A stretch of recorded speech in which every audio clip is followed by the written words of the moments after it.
Environment and ecology के series का ये 3rd चैप्टर है। इस चैप्टर का नाम है टेरेस्ट्रियल इकोसिस्टम। टेरेस्ट्रियल इकोसिस्टम को हम डिटेल में पढ़ेंगे।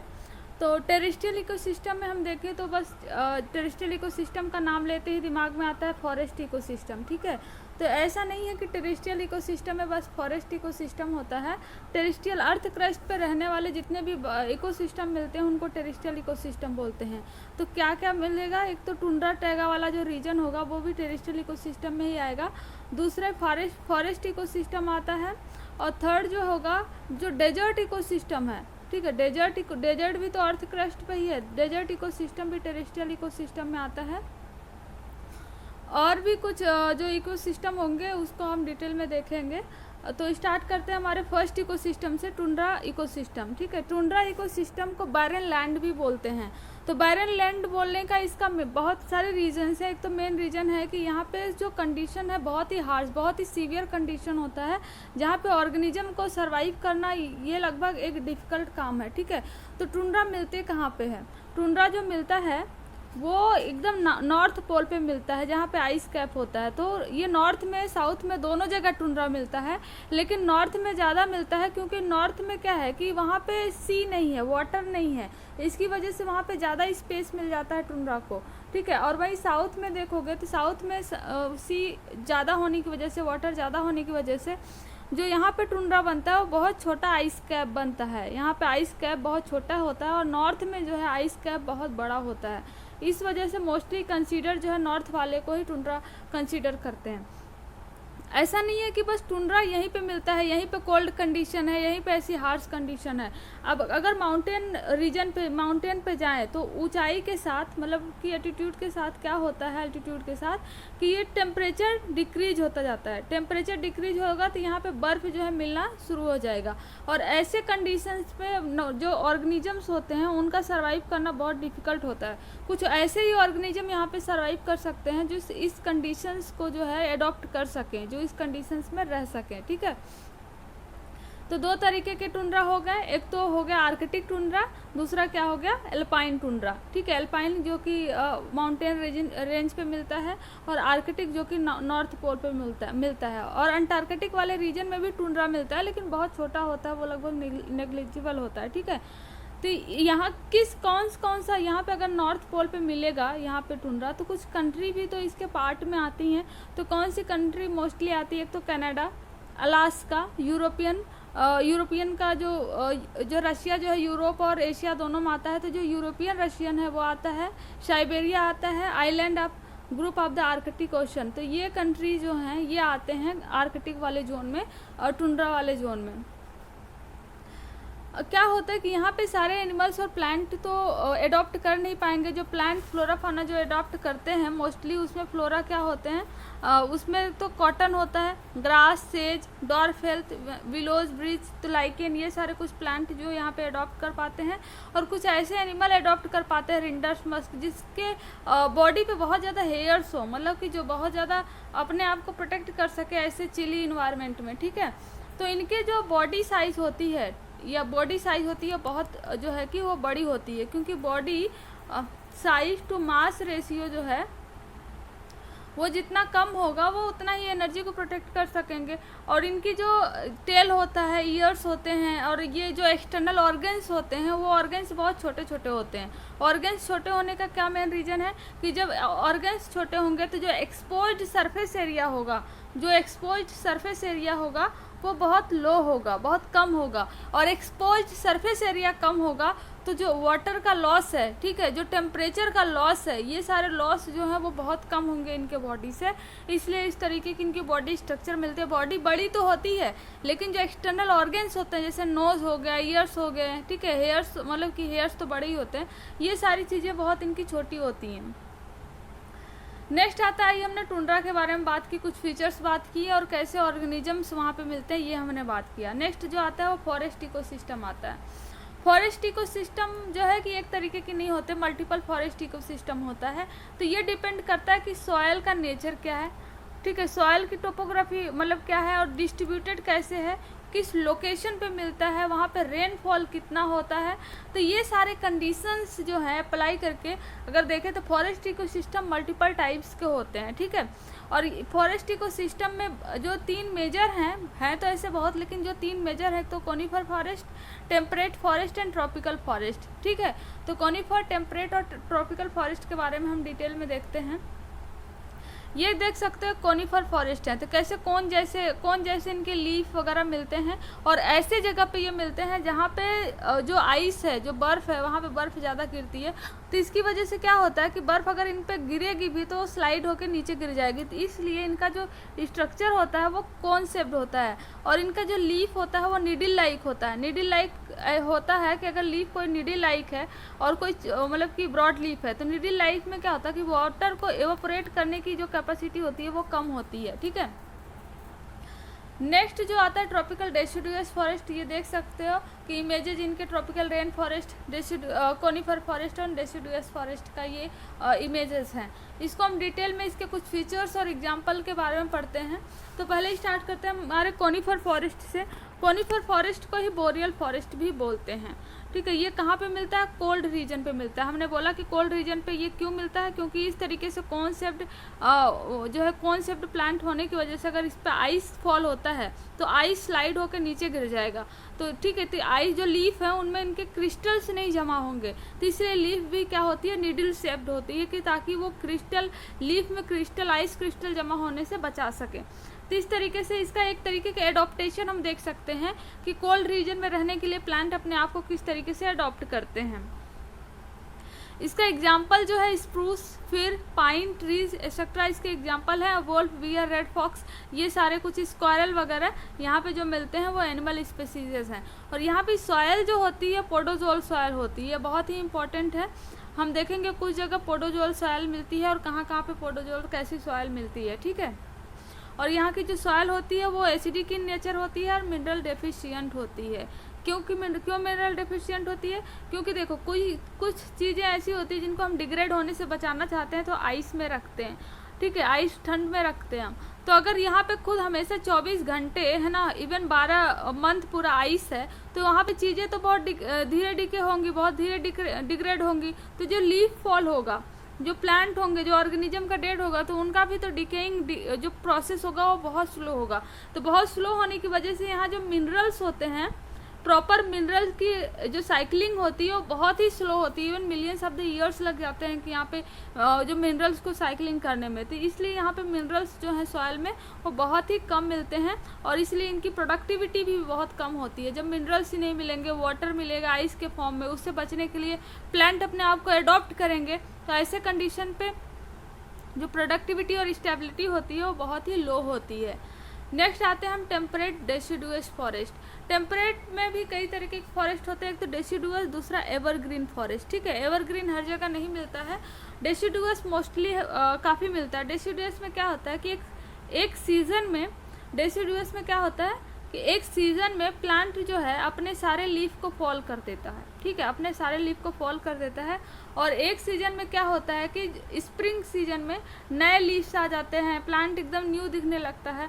तो ऐसे फॉरेस्ट को क्या बोलते हैं? Tropical temperate deciduous forest. और इंडिया में टेम्परेट डेसिडुअस फॉरेस्ट जो है बहुत ज़्यादा मिलता है, ठीक है। यहाँ पे कैसे सॉइल होते हैं? पोडोजोलिक सॉइल होते हैं। हमने कोनिफर में भी देखा कैसे सॉइल है, पोडोजोलिक सॉइल है।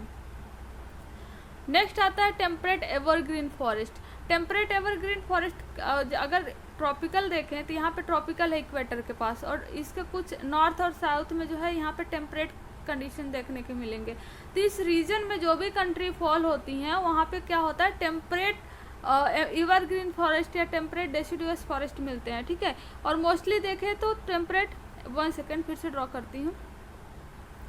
मोस्टली देखें तो टेम्परेट जो है डेसिडुअस फॉरेस्ट ही इस टेम्परेट वाले रीजन में, जोन में मिलता है। लेकिन यहाँ पे यूरोप और अफ्रीका के बीच में एक मेडिटेरेनियन सी है। मेडिटेरेनियन सी के आसपास काफ़ी ये बड़ा है, जो भी कंट्री है, जैसे कि यहाँ पे अफ्रीका के नॉर्थ में और यूरोप के साउथ में ये मेडिटेरेनियन सी है। तो इससे लगी हुई जो बाउंड्री कंट्री है, तो यहाँ पे कैसे कंडीशंस मिलते हैं? मेडिटेरेनियन क्लाइमेट मिलता है। मतलब टेम्परेट जोन में होते हुए भी यहाँ पे बारिश जो है वो काफ़ी अच्छी खासी होती है, इसलिए यहाँ पे एवरग्रीन फॉरेस्ट मिलता है, मतलब जो सालों भर जिनकी लीफ एक जैसी होती हैं, जो सालों भर हरे भरे होते हैं, ठीक है। तो यहाँ पे जो साउथ यूरोप की कंट्रियाँ और नॉर्थ जो है अफ्रीका की कंट्रियाँ जो होंगी, यहाँ पे मेडिटेरियन क्लाइमेट मिलता है, ठीक है। तो इसका ये एक इम्पॉर्टेंट पॉइंट है कि ये कहाँ पे मिलता है। नेक्स्ट आता है temperate rain forest. Temperate rain forest में क्या होता है कि जैसे ट्रॉपिकल रेन फॉरेस्ट होता है, तो टेम्परेट जोन में भी कुछ ऐसे जगह होते हैं जहाँ पे रेन बहुत ज़्यादा होती है, और यहाँ पे जो फॉरेस्ट होते हैं वो लगभग ट्रॉपिकल रेन फॉरेस्ट से कम यहाँ पे डाइवर्सिटी मिलती है। लेकिन और जो प्लांट है जैसे कोनिफरस फॉरेस्ट हो गया, और जो हम ऊपर 2-3 देखे हैं temperate evergreen, temperate deciduous forest, इनसे ज़्यादा यहाँ पे बायोडाइवर्सिटी मिलती है।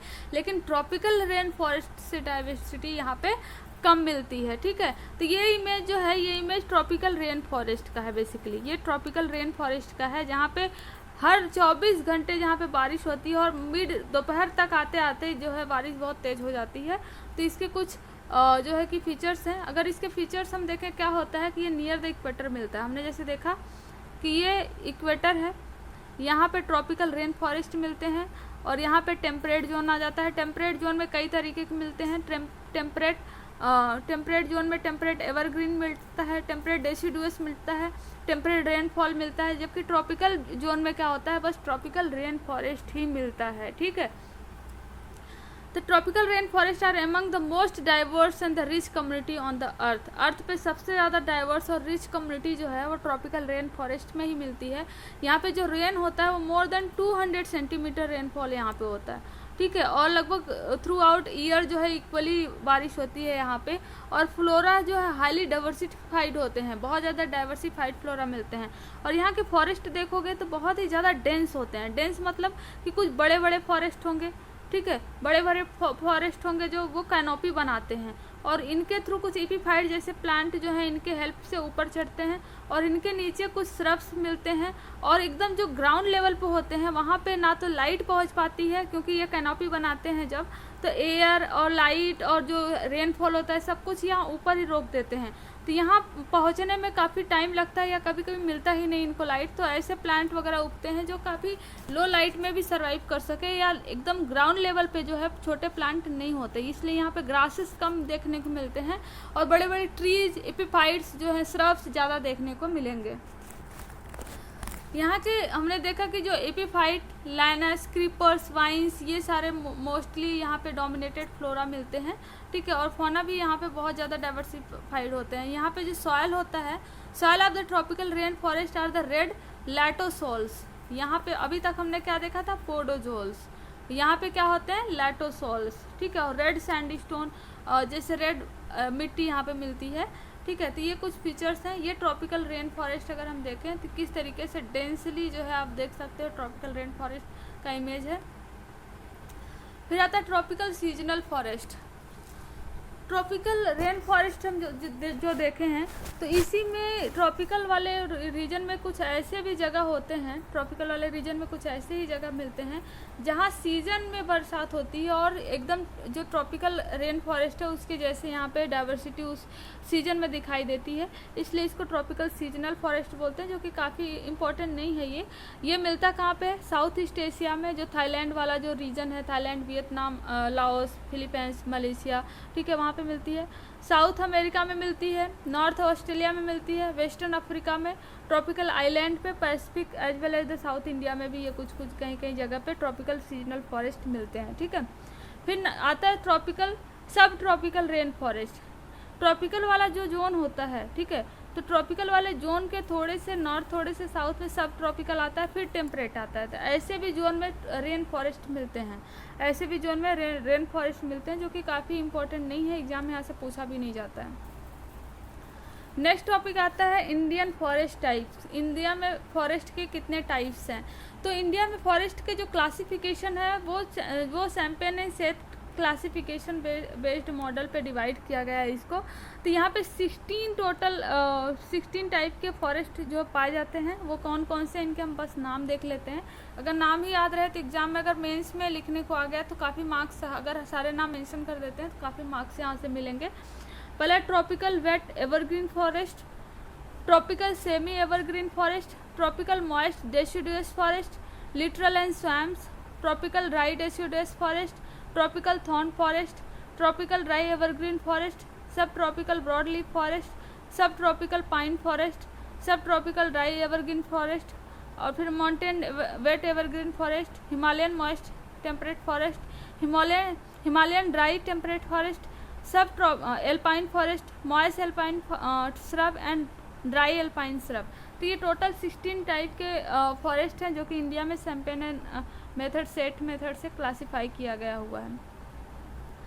नेक्स्ट टॉपिक आता है importance of the forest. Forest का इम्पोर्टेंस क्या है?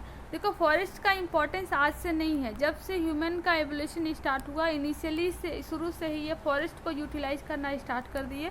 तो इनके जो मतलब इम्पोर्टेंस है वो सिंगल इम्पोर्टेंस नहीं है, लेकिन कुछ जो मोस्ट इम्पॉर्टेंट कुछ है इसके इम्पोर्टेंस उसको हम देख लेते हैं। एक तो forest keep the natural balance. We know that forest जो है हर नेचुरल बैलेंस को बैलेंस बनाता है, चाहे वो रेन हो, ठीक है, चाहे वो गैस को मेंटेन करने का जैसे CO2 carbon dioxide sulphur dioxide वगैरह देख लो, या तो फिर कोई क्लाइमेटिक कंडीशन कोई हो, सॉइल इरोजन हो, तो सारी चीज़ें इसमें आती हैं। तो क्या है, देखें, forest keep that natural balance, forest purify the air, जैसे CO2 को लेके O2 हमें प्रोवाइड करता है। Forest provide the micro climates provide करता है कि वाटर इवापोरेट जो होता है फॉरेस्ट से, ठीक है, तो वह फिर से रेनफॉल होता है। Forest indirectly play role in the precipitation, हमने देख लिया है इसको। And forest prevents flood. Forest की जो जड़ें होती हैं वो इतनी मजबूत होती हैं कि वाटर को एक प्लेस से दूसरे प्लेस पे बहने से रोक देते हैं, फ्लड्स को प्रिवेंट्स करते हैं। जैसे इसका हम कुछ एग्जांपल मैंग्रोव्स देख लें, तो जो सुंदरवन वाला रीजन है, ठीक है, तो वहाँ पे फॉरेस्ट की जो जड़ें हैं, मैंग्रोव्स की जो जड़ें हैं वो फ्लड्स को रोकती हैं, इवन सॉइल इरोजन को भी रोकती हैं। सपोज अगर ये लैंड मास है और यहाँ सी है और यहाँ पे बड़े बड़े फॉरेस्ट हैं, तो यहाँ से जो सॉइल इरोड होकर जाएंगी ये फॉरेस्ट इसको यहीं पे रोक देते हैं, तो सॉइल को सी में बहने से रोक देते हैं, सॉइल इरोजन को रोकते हैं। Forest provide the medicinal properties, we know the better, जैसे कि बहुत सारे मेडिसिनल प्लांट है, जैसे देखें कि फीवर के लिए जो दवा आती है, मलेरिया के लिए सिंकोना, उसकी प्लांट की एक छाल से उसको निकाला जाता है। तो मेडिसिनल प्रॉपर्टीज ऐसे बहुत सारे प्लांट्स होते हैं। Forest provide the fuel and timber, ठीक है, and forest provide the raw materials for the industry के लिए भी फॉरेस्ट जो है वो रॉ मटेरियल प्रोवाइड करती है। तो कुछ इसके इम्पोर्टेंट फीचर्स हैं, इम्पोर्टेंस है। उसके बाद आते हैं डिफॉरेस्टेशन आजकल हमेशा न्यूज़ में रहता है। डिफॉरेस्टेशन की वजह से पूरा क्लाइमेट चेंज हो रहा है, ठीक है, तो क्या वजह है कि इसकी वजह से डिफॉरेस्टेशन मोस्टली होता है, इसको हम देख लेते हैं।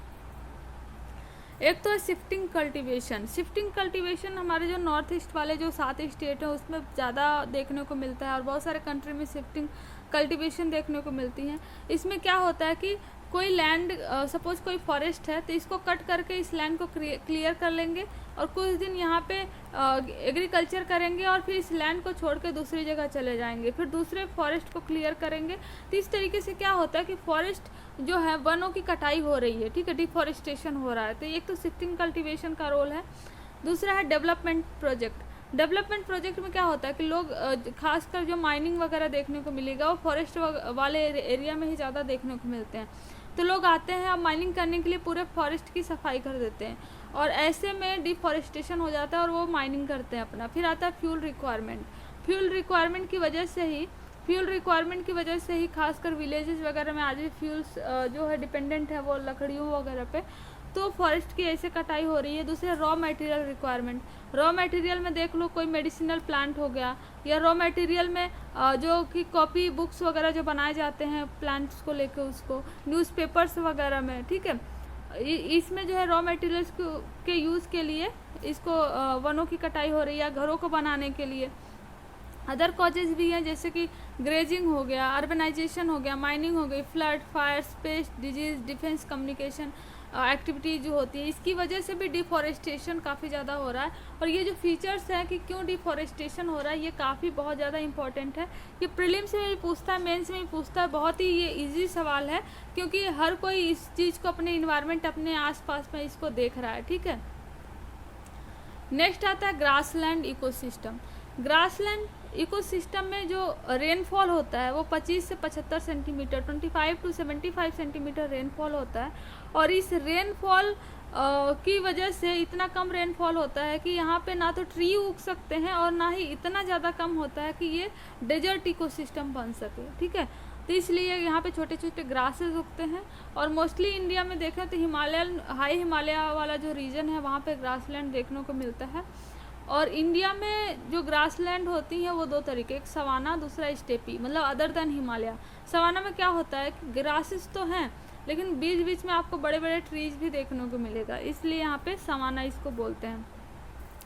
Type of the grassland India में देखें तो 6 तरीके की ग्रासलैंड मिलती है, लेकिन मोस्टली जो 4 बहुत इंपॉर्टेंट हैं वो सेमी एरिड जोन में, ड्राई सब ह्यूमिड जोन में मिलती है, मॉइस्ट सब ह्यूमिड जोन में और ह्यूमिड माउंटेन जोन में जो है कि ग्रासलैंड मिलती है। ये काफ़ी इंपॉर्टेंट है और याद है मोस्टली जो हिमालयन वाला जोन है वहाँ पे मिलता है, ठीक है। नेक्स्ट होता है what are the economics importance of the grassland. Grassland की इकोनॉमिक इंपॉर्टेंस क्या है? तो इसकी इंपॉर्टेंस एक तो लाइव स्टॉक के लिए है कि ग्रेजिंग के लिए मोस्टली लाइव स्टॉक जो चाहे डोमेस्टिकेटेड एनिमल हो चाहे वो वाइल्ड लाइफ एनिमल हो, ठीक है, इनके न्यूट्रिएंट्स के लिए, इनके रहने के लिए बहुत ज़्यादा छोटे छोटे जो बायोडाइवर्सिटी जैसे इंसेक्ट वगैरह हो गए, ठीक है, इनके रहने के लिए इनका घर भी होता है ग्रासलैंड, ठीक है। तो ऐसे इन सारी चीज़ों को सपोर्ट करने के लिए ग्रासलैंड इकोसिस्टम जो है वो काफ़ी इंपॉर्टेंट है। नेक्स्ट आता है role of fire in the grassland ecosystem. Grassland ecosystem में फायर का क्या रोल है? एक तो fire plays important role in management of the grassland. इसमें क्या होता है कि सपोज कहीं बहुत बड़े बड़े ट्रीज हैं, बड़े बड़े पेड़ हैं, तो यहाँ पे जब अक्सर आग वाग लगती रहती, फायर लगता रहता है, तो इसकी वजह से जब ये पेड़ पौधे जल जाएंगे तो यहाँ पे जो उगना स्टार्ट होगा वो ग्रासलैंड इकोसिस्टम स्टार्ट होगा। तो ग्रासलैंड इकोसिस्टम को फेवर करता है फायर, मतलब कि खासकर वनों में, ठीक है। नेक्स्ट आता है डेजर्ट इकोसिस्टम। डेजर्ट इकोसिस्टम ऐसे जोन में होते हैं जहाँ पे रेनफॉल लेस देन 25 सेंटीमीटर से भी कम हो। तो हमने देखा कि 25 एंड 75 सेंटीमीटर अगर रेनफॉल होता है तो वहाँ पे ग्रासलैंड इकोसिस्टम होंगे। अगर इससे भी कम होता है तो वहाँ पे कैसे इकोसिस्टम होंगे? वहाँ पे डेजर्ट इकोसिस्टम होंगे। और डेजर्ट इकोसिस्टम में लैक ऑफ रेन होता है और ये डेजर्ट इकोसिस्टम लैटीट्यूड एल्टीट्यूड दोनों से ही प्रभावित होते हैं। और डेजर्ट जो है वो 2 तरीके के होते हैं, ठीक है। डेजर्ट जो होते हैं वो 2 तरीके को होते हैं, एक तो हॉट डेजर्ट होते हैं, दूसरे कोल्ड डेजर्ट होते हैं। तो हॉट डेजर्ट कौन से होंगे? जैसे ये इक्वेटर वाला जोन है जो इक्वेटर के आसपास है, जहाँ पे सन रेज डायरेक्टली फॉल हो रहा है, तो ऐसे जगह पे हॉट डेजर्ट बनते हैं। कोल्ड डेजर्ट क्या होंगे? जैसे जैसे नॉर्थ और साउथ की तरफ मूव करेंगे, पोल की तरफ मूव करेंगे, तो यहाँ कोल्ड डेजर्ट होते हैं। इसके बावजूद कोल्ड डेजर्ट कहाँ पे मिलते हैं? माउंटेन वाले रेंज पे। हमने देखा कि माउंटेन में जैसे ऊपर जाएंगे, ऊपर जाते जाते क्या होता है कि टेम्परेचर फॉल होने लगता है। टेम्परेचर फॉल होगा ऊपर तो यहाँ पे क्या होंगे कि आइस कैप बनी रहेगी, और आइस कैप बनी रहेगी तो कुछ एनिमल और प्लांट यहाँ पे सर्वाइव नहीं कर पाते हैं। तो कोल्ड जो डेजर्ट है वो 2 जगह मिल सकता है, जबकि जो हॉट डेजर्ट है वो इक्वेटर वाले जोन पे मिलता है। एडेप्टेशन क्या होते हैं? जैसे कि ऐसा नहीं है कि अब कोल्ड डेजर्ट है, हॉट डेजर्ट है तो यहाँ पे कोई ऑर्गेनिज्म, एनिमल, प्लांट स्पीसीज नहीं मिलता है, ऐसा कुछ नहीं है। यहाँ पे भी मिलते हैं, लेकिन यहाँ पे रहने के लिए उनको एडॉप्ट करना पड़ता है, ठीक है। एडॉप्टेशन मेथड्स बहुत सारी होती हैं इनकी, फ्लोरा एंड फौना की। तो एक तो क्या होती है कि दिस जो है कि 1 सेकेंड, तो क्या एडॉप्टेशन है इनका? This plant conserve water by following method. ये यहाँ पे उगने वाले प्लांट जो हैं वो वाटर्स को कंजर्व करते हैं। वाटर को कंजर्व कैसे करेंगे? क्या मेथड्स हैं कंजर्व करने की? एक तो they are mostly shrubs. Shrubs क्या होते हैं? बहुत छोटे छोटे झाड़ी लायक प्लांट होते हैं, और इनमें जो है क्यूटिकल, इनके प्लांट में जो स्टेम होती है, लीफ होती है, उस पर काफ़ी क्यूटिकल्स देखने को मिलते हैं, और ये क्यूटिकल जो है वाटर को एवापोरेट होने से बचाते हैं, ठीक है। वाटर इवापोरेशन से कौन बचाता है? क्यूटिकल्स बचाते हैं। फिर नेक्स्ट आता है लीव्स आर एब्सेंट और रिड्यूस इन साइज। लीव्स इनकी काफ़ी ज़्यादा छोटी होती हैं, या तो लीव्स जो है कि इनकी बहुत नीडल तरह की होगी, या लीफ एब्सेंट ही होगी, ठीक है।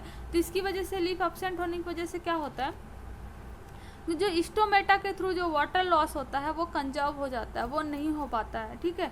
और फिर आता है leaves and stems are succulent and water storing. यहाँ पे जो लीव्स होते हैं वो सक्यूलेंट होते हैं, या स्टेम जो होता है सक्यूलेंट होते हैं, वाटर को स्टोर कर लेते हैं वो लोग, और जब वाटर को यूटिलाइज करना होता है तो उसको यूटिलाइज करते हैं। और यहाँ पे कभी कभी तो ऐसा होता है कि लीव्स कम्प्लीटली एब्सेंट है और जो स्टेम है वही लीफ का काम कर रहा है, वही फोटोसिंथेसिस का काम कर रहा है, ठीक है।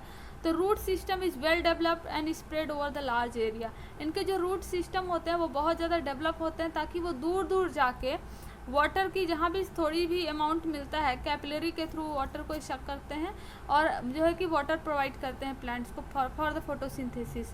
तो ये कुछ मेथड्स हैं जिसके थ्रू वाटर को कंजर्व करते हैं प्लांट। दूसरा आता है the animals are physiologically and behaviourally adopted to the desert. ये तो प्लांट का था जो हमने फीचर देखा, लेकिन यहाँ पे एनिमल कैसे अपने आप को अडॉप्ट करते हैं। तो क्या होते हैं, they are the fast running होते हैं, कि सपोज ये फास्ट रनर होते हैं और रन करके कहीं पे हॉट कंडीशन बहुत ज़्यादा है तो कोल्ड कंडीशन तक ये पहुँच जाते हैं। दूसरा होता है दे आर द नॉक्टुरल, मतलब ये रात में ज़्यादा ही अपने आप को बाहर निकालते हैं और दिन में किसी होल वगैरह में ये पड़े रहते हैं, जो छोटे एनिमल होते हैं, ठीक है। नेक्स्ट आता है इनकी जो यूरिन होती है, जो यूरिया जो एक्सक्रीट करते हैं, ये एक्सक्रीशन सिस्टम जो होती है बहुत कंसनट्रेटेड यूरिन ये सिक्रीट करते हैं, ठीक है। और फोर्थ होता है animals and birds usually have long legs. इनके लॉन्ग लेग्स होने की वजह से क्या होता है कि सपोज लॉन्ग लेग्स है और अर्थ इनका जो है जो डेजर्ट है वो बहुत ज़्यादा गर्म है, तो ये अपने बॉडी को, जैसे कैमल को देख लो, अपने बॉडी को अर्थ से बहुत दूर रख सके ताकि ये हीट से बच सके, तो इसलिए इनके लेग्स बहुत लॉन्ग होते हैं। और यहाँ पे लिजर्ड्स जो होते हैं मोस्टली इंसेक्टिवोरस होते हैं, मतलब इंसेक्ट पे ही डिपेंड करते हैं और बिना पानी पिए बिना ड्रिंकिंग वाटर के ही कई दिन ये सर्वाइव कर सकते हैं। और यहाँ पे हर्बीवोर्स जो होते हैं वो सीड्स, ऐसे सीड्स खाते हैं जिनमें वाटर होता है, तो ये अपने वाटर के अमाउंट को जो है वो सीड से पूरा कर लेते हैं। और कैमल्स जो होते हैं हमने देखा है कि जो कि ट्रेवल करता है लॉन्ग डिस्टेंस तक, सीप माना जाता है डेजर्ट का, कि ड्रिंकिंग वाटर जो है कई दिन के लिए स्टोर कर लेते हैं। और जो मैमल्स होते हैं, mammals are group of poorly adapted to the desert but some species have the become secondarily adopted.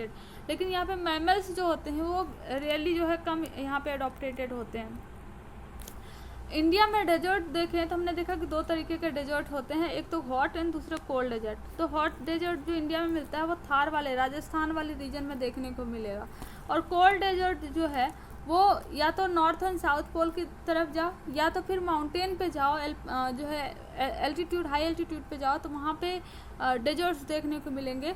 और एल्टीट्यूड वाला डेजर्ट्स इंडिया में मिलता है, जैसे लेह, लद्दाख, कारगिल, कश्मीर और स्पीति वैली ऑफ हिमाचल प्रदेश, ठीक है, उत्तराखंड वाले कुछ रीजन में और सिक्किम वाले रीजन में जो है यहाँ पे मिलते हैं डेजर्ट। ये क्यों होता है यहाँ पे, क्योंकि शैडो जोन है, यहाँ पे रेनफॉल नहीं हो पाता। हिमालय का ऐसा स्ट्रक्चर है इस प्लेस पे कि यहाँ पर शैडो जोन बन जाता है, ठीक है।